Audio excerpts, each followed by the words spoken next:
Thousands of commuters are again stranded this morning due to the continuing nationwide bus strike.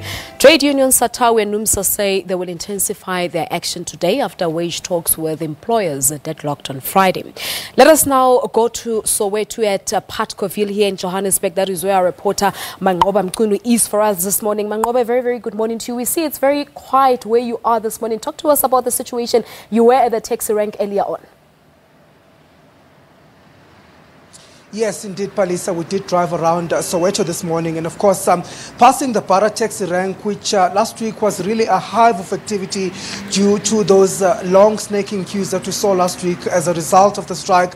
But I can tell you this morning it's a different scene that we saw there this morning, Palisa, because there were not so many queues as before. In fact, we didn't even see a long queue there this morning. Of course, not sure at this point whether it's because people had not waken up or people were still making their way to the taxi rank, or whether people have actually accepted the fact that there is a strike going on and that they've made alternative arrangements. But we will be monitoring again. We'll be trying to go and see at that taxi rank to see what the situation is now. But I can tell you certainly, Palisa, that bus commuters are certainly feeling the brunt of this strike.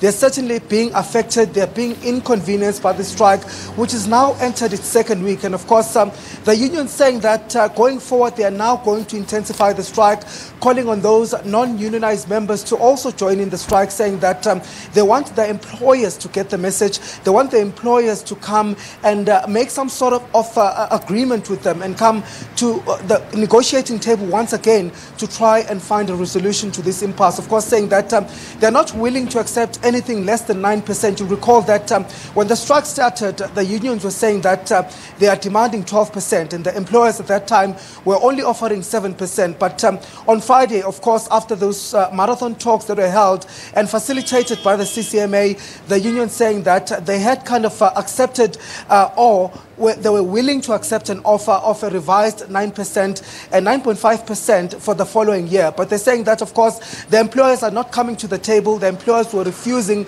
to accept that 9%, saying that the employers rather were offering 8% and they were not moving. So they're saying that they're not willing to accept that 8%, and they're saying that going forward they're going to intensify the strike and maybe even possibly ask other non-unionized members to also join in the impasse. So certainly we're expecting another week of really uncertainty for those bus commuters who are left stranded and who have yet to find alternative accommodation, alternative arrangements for transport. All right, Manqoba, we'll leave it at that for now. Thank you so much. We'll catch up with you later on. Manqoba Mchunu live from Soweto in Johannesburg, of course, talking to us about the bus strike that's continuing, of course, into its second week. From Gauteng, now we move to the Western Cape in Cape Town and Mitchell's Plain, to be specific. That is where our reporter Nomawethu Solwande is for us this morning. Nomawethu, a very, very good morning to you. Once again, we're seeing queues behind you.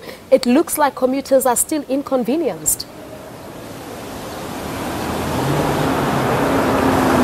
Well, a very good morning to you. Yes, Palisa, we are at Mitchell's Plain once again, and it's pretty much the same situation that we saw happening last week. Exactly the same scenes that we saw playing out here, snaking queues from as early as 5 o'clock in the morning. The only major difference today is that it's bitterly cold and it keeps drizzling from time to time. So on top of the inconvenience of not knowing when they're going to get transport, they just very cold, and it's just unfair. I mean, we've spoken to a number of commuters throughout the 6 days, Palisa, and with the problems ranged from a number of things. People saying that, you know, this is just not sustainable for them. It's too much money, and they've had to dig deeper into their pockets. We know that the workers actually started at a 12% increase that they were demanding from the employer. The employer was then giving 7 at the time. In the last couple of days, we do know that the employer has gone up to 8.5 and then 8% in the next year. But the workers are saying, will then say that we're going to go down to 9.5 in the first year and then 9% in the second year. So it's really unlikely that they're going to broker a deal soon, because I mean in the last 6 days they've have not reached common ground at all, and the commuters are really inconvenienced. I'm just going to speak to some of the commuters here at Mitchell's Plain at the moment. Sir, in the last 6 days, what has the inconvenience been like for you as a commuter?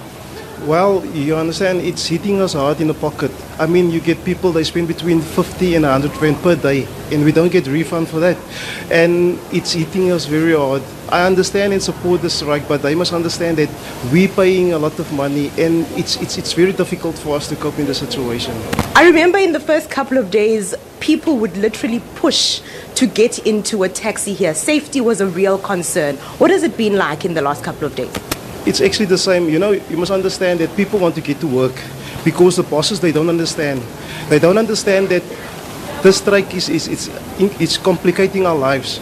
And they have vehicles, they can get into the vehicles, they can go to work, they can go home. We still have to struggle. So, you know, sometimes in the evening you get home 9 o'clock at night.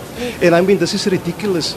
And I just spoke to your cameraman and I told him about Mitchell's Plain Police, you know. In the morning they don't do patrols. It's very dangerous on the streets. All the vans are parked in Mitchell's Plain Police Station, and I think Mitchell's Plain Police must also get their act together, you know. And the safety and the concern about this in your pocket being hit hard, it's unacceptable. Thank you very much. I'm just going to speak to someone. If you can just come a little bit closer, ma'am.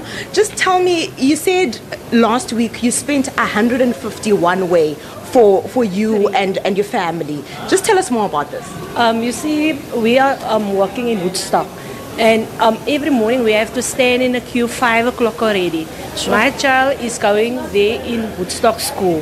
She stayed 3 days at home because I haven't got money to pay 150 rand a day.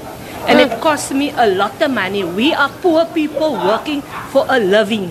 And they taking all that 150 for if they strike 5 days. How much money is that 150 gonna cost me for my 3 to get to town every morning?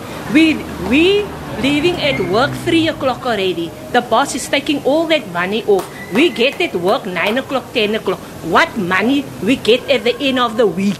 We have to buy food from that money. We have to spend a lot of money for taxi fare to get here. We have to take 2 taxis. We have to walk over the field. We get robbed. We get killed. We get stabbed. Of all this strike, they can pay the people the money. They get into their bus, into their cars, get home safely. We have to stand in a queue since 3 o'clock the afternoon. Get home in the rain, 10 o'clock at home to make food still for our kids. We have to wash them. What time do we get into bed?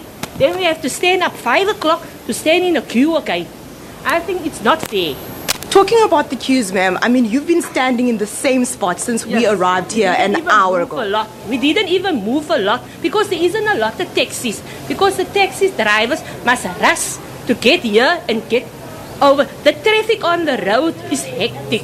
So you can't blame even the taxi drivers because they're doing a favor for us also. You see, they must get the act together, pay the people their money. Thank you very much for your time. Well, like you heard there, Palisa, you know, the problems are very different. But one thing that's very new for me this morning is the commuters saying that when they have to walk here to come catch the taxis, they are very unsafe. And they've now asked the police to also come on board to ensure that they get to work safely. Of course, the money issue. And last week, something that was very important that came up, Palisa, is that employers are simply not understanding what's happening on the ground. I know that we spoke to the Cape Chamber of Commerce last week, and they actually said in the first 2 days already, businesses were hit very hard because employers are late, goods are not being dispatched on time, so they're losing a lot of money. But like I said, Palisa, safety, a great concern at this point in time. With that, it's back to you in the studio.